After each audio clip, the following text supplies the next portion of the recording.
Good afternoon, everyone. This is Mohan from Tripoli Department, and today my topic is about evaluate controlled rectifier operation during regenerative braking in DC electric locomotives.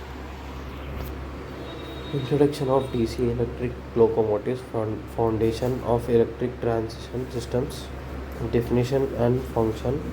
DC electric locomotives utilize direct current supplied from overhead line or third rail systems to power transition motors that drives the wheels. These locomotives are widely used due to their robust torque characteristics and smooth speed control. Power supply architecture, typical DC transition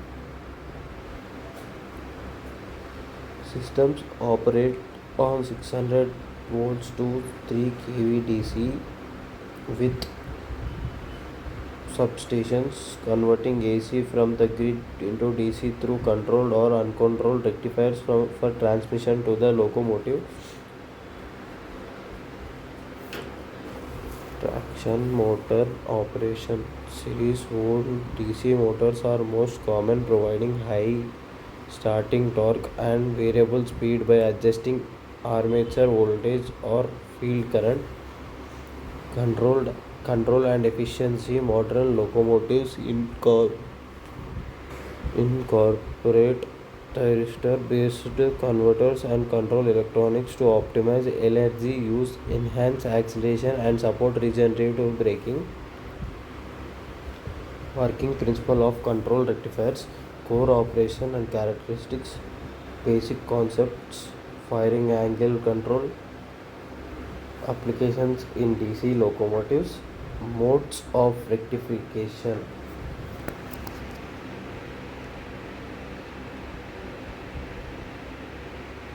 Locomotive braking methods overview, comparative study of braking techniques, mechanical braking, dynamic braking, regenerative braking, comparative efficiency. Concept of regenerative braking in DC locomotives, energy recovery through controlled feedback, principle of operation, energy conservation mechanism, system requirements. Advantages, principle of operation during declaration. The transect motor acts as generators. The kinetic energy of the train is converted into electrical energy which can be fed back to the supply network if the system allows reverse power flow. Energy conversion mechanism. The armature current reverse direction and the generated EMF exceeds the supply voltage. Control rectifiers adjust the firing angle to regulate energy feedback efficiency. System requirements. For regeneration to occur, the DC supply system and substations must be capable of accepting reverse current flow. Voltage control and system stability are essential to prevent over voltage or accelerations. Advantages, regenerative braking reduces mechanical wear, improves overall energy efficiency, and lowers operating costs by reusing braking energy for other trains or feeding it back to the grid. System topology and power flow path, circuit layout overviews, current and voltage reversal, converter substation interface, protection and controls, operation of controlled rectifier in regenerative mode.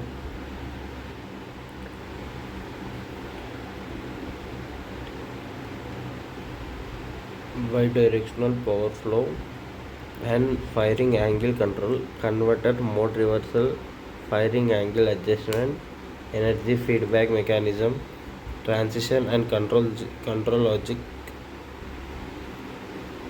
During regenerative braking, the control rectifier transitions into motor inverter mode. It allows current to flow from the transition motor generator back to the supply line by adjusting thyristor firing angles beyond 90 degrees. firing adjustment. When the firing angle A is increased above 90 degrees, the average DC output voltage becomes negative, enabling power to flow in the reverse direction. Energy feedback mechanism generated electrical energy from the transfer motor passes through the converter to the DC link and is transmitted back to the grid. The system maintains synchronism with the supply to avoid harmonic distortion. Transition and control logic. Automated transition circuits manage the shift from monitoring to regenerative mode to prevent torque reversal. Feedback loops monitor line voltage, current, and braking demands for optional control. Energy flow and power factor consideration. Analysis of electrical energy feedback and supply interactions. Energy feedback path, power factor characteristics, voltage regulations, energy ultimate utilization efficiency, control strategies, and firing angle control, optimizing converter operation during regeneration, firing angle modulation, closed loop voltage and current control, pulse phase control techniques, safety and stability mechanisms, performance evaluation and efficiency, quantitative assessment of regenerative braking operation, energy recovery metrics, system losses and conversion efficiency, thermal and mechanical benefits, comparative performance, challenges and limitations, operational and technical constraints in regenerative systems, grid absorption limitations.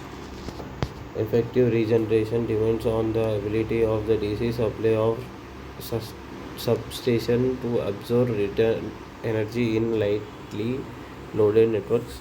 Over-voltage conditions may occur if energy cannot be accepted. Control and stability issues. Rapid transitions between monitoring and braking can cause current oscillations and harmonic distortion requiring control algorithms and filtering. Infrastructure constraints. Older DC transition systems and substations may lack bidirectional converters or feedback circuitry to handle reverse current safely. Thermal and component stress.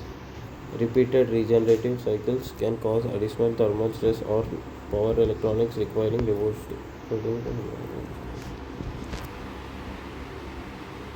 recent advancements and modern implementations. IGBT and PWM converters, smart grid integrations, onboard energy storage systems, predictive control algorithms. Key takeaways on control rectifiers, operations during regenerative braking, efficient energy recovery, technological evolution, operational reliability and sustainability, future prospects. Control rectifiers enable locomotives to convert kinetic energy into electrical energy during braking, feedback it back to the supply system and improving overall energy efficiencies. Advancements from thyristor based converters to IGBT and DSP controlled systems have significantly improved power quality, stability, and control precision. Regenerative braking reduces wear on mechanical brakes, lowers maintenance costs, and supports sustainability energy utilization in electric traction networks. Integration with smart grids, predictive control algorithms, and onboard energy storage will continue to enhance performance and adaptability of DC locomotives.